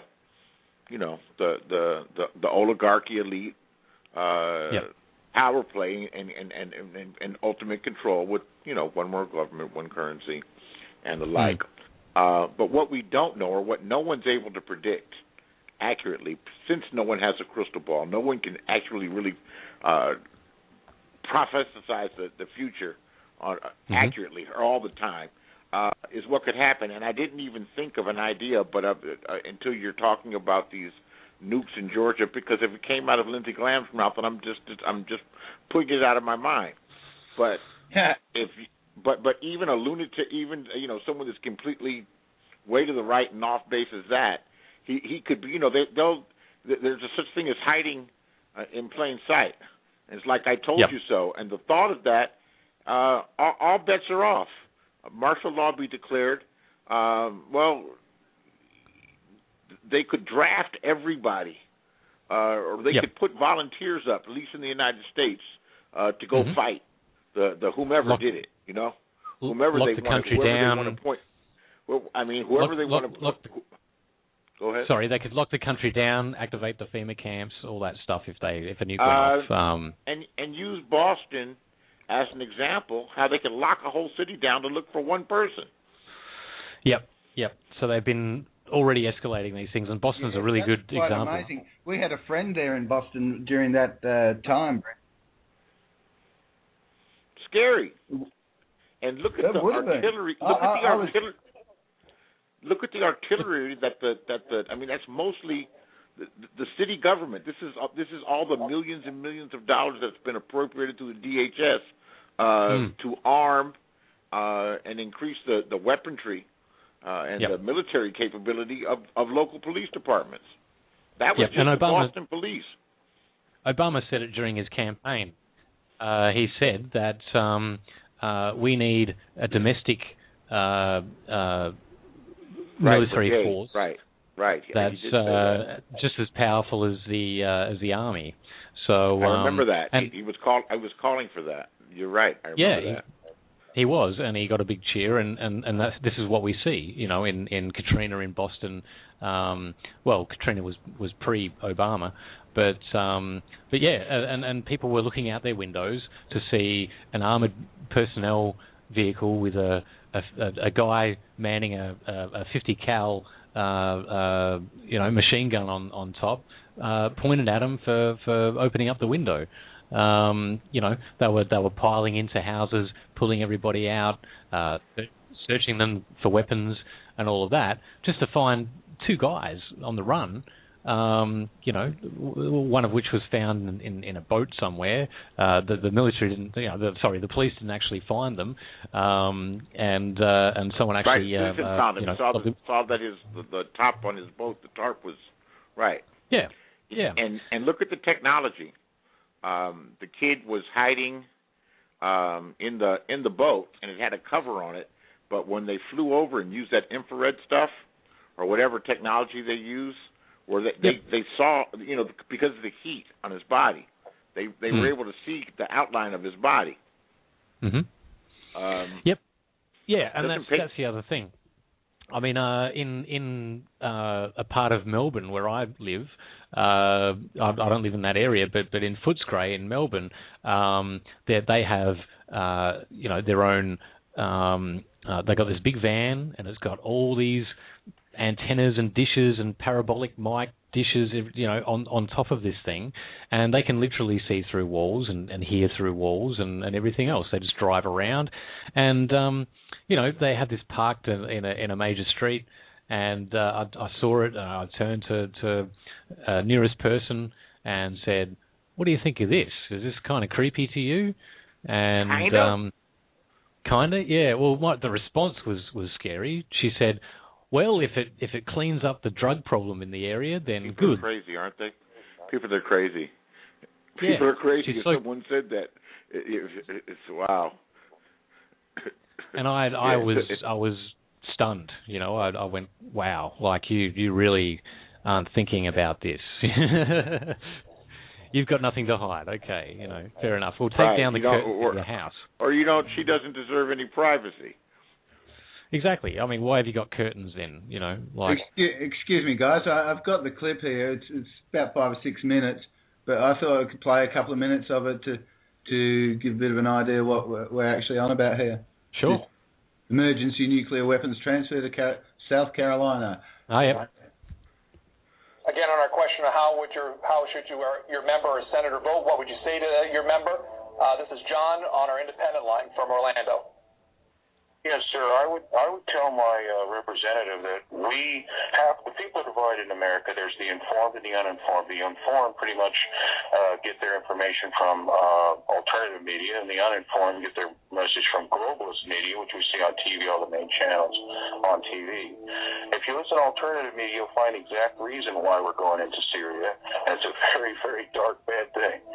Most of the soldiers on those ships are the ones that will not follow illegal orders to confiscate guns in America.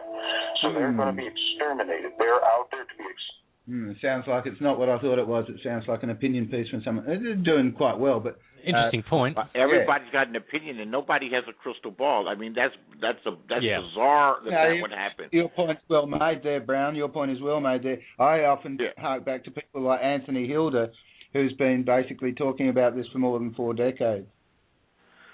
Oh, okay. About them taking troops out into the water and because they wouldn't follow orders, that they get exterminated.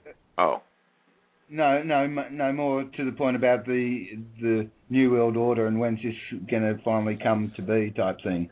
Well, it goes back even further than that. I have a real simple theory on that. I mean, just a basic, blue collar, common sense man's theory. I think part of the reason that you haven't seen, even though there's been attempts. I mean, look at the League of Nations, the United Nations. These are all attempts to move towards a new world order, one governing body. is simply because people get old and die. Okay. Yeah, so, but the Freemasons don't, and they're the ones for that a particular. For instance, say if it was Prescott Bush and Harriman and his group and the people that the they Skull did and Bones business with. group.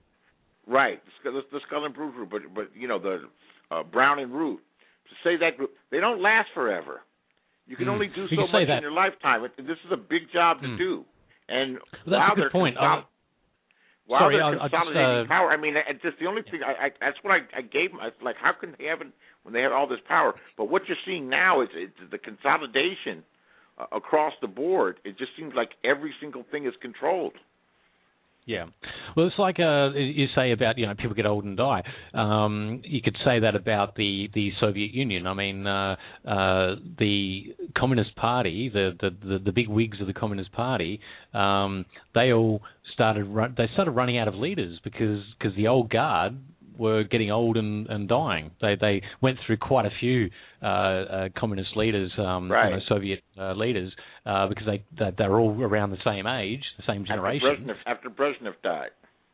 Yeah, they just they couldn't replace themselves. It's a long time ago, right? It's a long time ago, but that seemed to be a generation that died out, and then their power sort of went with it. In a sense, but anyway. In Los Angeles, there was a beautiful building with all types of ancient figures on there. Big. It was the Shriners, the Masonic Hall,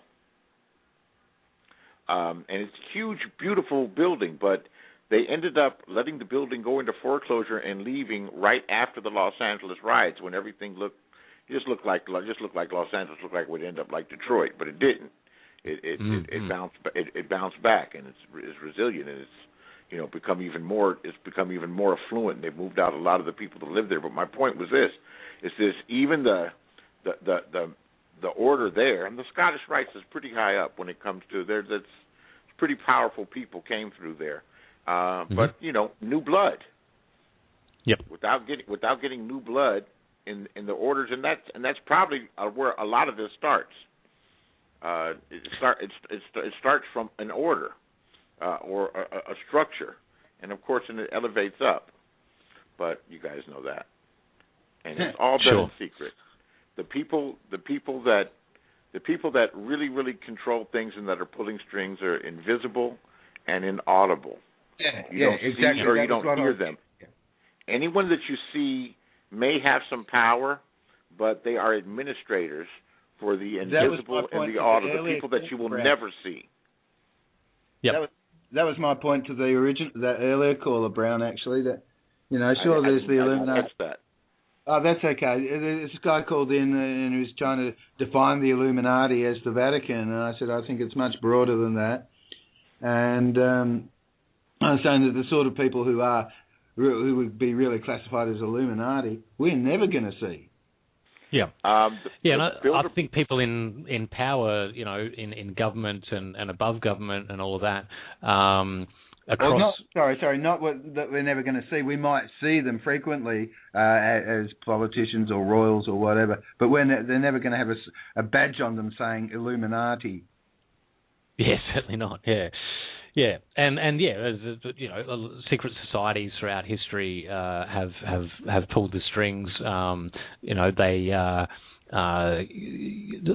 They generally have more pull than the people themselves, and I think that democracy has been handed to us as a pressure valve. As for to sort of a bait and switch as far as letting us believe that we are in control of our own destinies in some way. Yeah, in the United States, 94% of all elections are won by the person that raises or spends the most money. Yep. Yeah, I've read that somewhere too, Brown. Yeah. If that doesn't, that's why third parties don't get anywhere. If that doesn't, the third parties are going to have a hard time. The structure of a secret society or particularly the ones that are well, there's probably some, or there's the Council of Foreign Relations, and there's the Trilateral Commission, which doesn't have as much influence now. Those guys are getting old, but these guys are cross members, and then there's the Bilderbergers. And the Royal Institute for International Affairs as well. Okay, I'm sure there's others, and there's others. Well, that's actually where the CFR came from. Yeah, okay. That's London. Okay. Well, they're interrelated, and their membership is almost interchangeable. But the structure of the organization, this is, people, it kind of fools people, because if like someone says, "How's there so secret society if they have a website?" Well, they don't understand the structure of how decisions are made. And how policies do that, because there's all types of people involved in these groups on the outer layers, and it's layers. That is just one of the most ridiculous knee-jerk questions I've ever heard, Brown. Too, by the way. Someone saying that how could they be a secret society when they have a website and and look up about them, and they have a Wikipedia page. To some people, not knowing the structure, and I've read books about this, and that's why I know.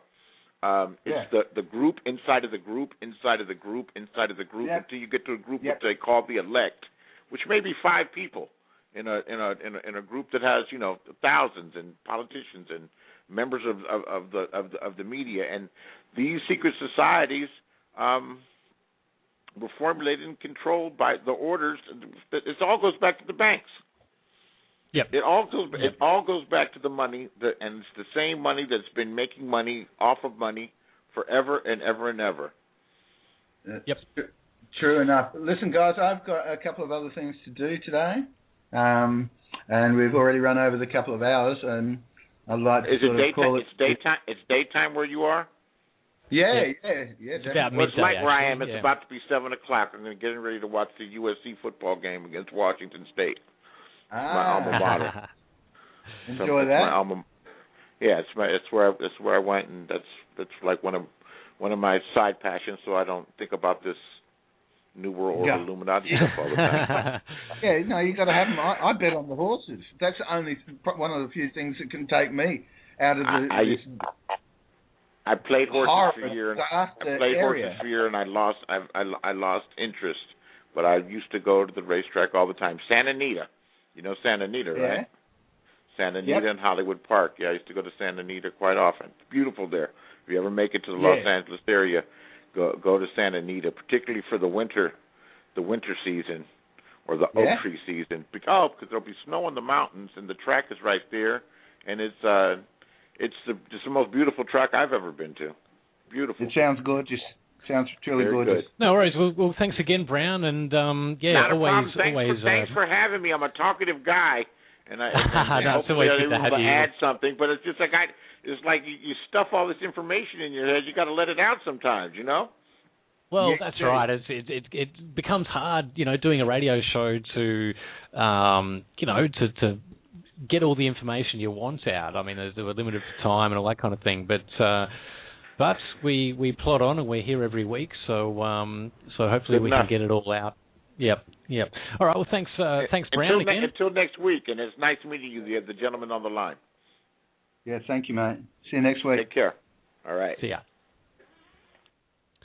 All right, guys. Well, that about wraps it up for today, and I hope you enjoyed the show, and hope to have you listen in again next week, same time. Can you just read out the websites for us one more time before we close off, maybe, Dave? Just remember through the week, remember the fallen in Afghanistan and in America and Australia because of 9/11. They're running that by us again this week. There's a time to talk to other people because 9/11 is often the thing that will bring people around to understanding what deception is being weaved around them. If they can understand 9/11, that unlocks a lot of other doors. It's a big catalyst, and for what's going on, we shouldn't forget that this was the official story is ridiculous. No, we should not. It is absolutely point blank ridiculous. And we all need to do what we can to counteract the propaganda, the official lies that are put out there, and in any case, recognizing that it's used as an excuse for militarizing our police, to take away our freedoms, and to merge us into this international new world order. We need to get out there and counteract the propaganda and hopefully wake people up to the truth. To overcome the tyranny. To overcome the tyranny, indeed. And that brings us to, yes, you can join the resistance. There is Illuminati Exposed, who put us on here. They're on facebook.com/the NWO will fail. Our website is www.truthwillovercometyranny.com. We'll be uploading the podcast there too. And you can find us on Facebook, facebook.com/truthwillovercometyranny. And we bid you adieu till next week. Bye. Bye-bye. You adieu till next week. Bye. Bye-bye. You adieu till next week. Bye. Bye-bye. You adieu till next week. Bye. Bye-bye. You adieu till next week. Bye. Bye-bye. You adieu till next week. Bye. Bye-bye.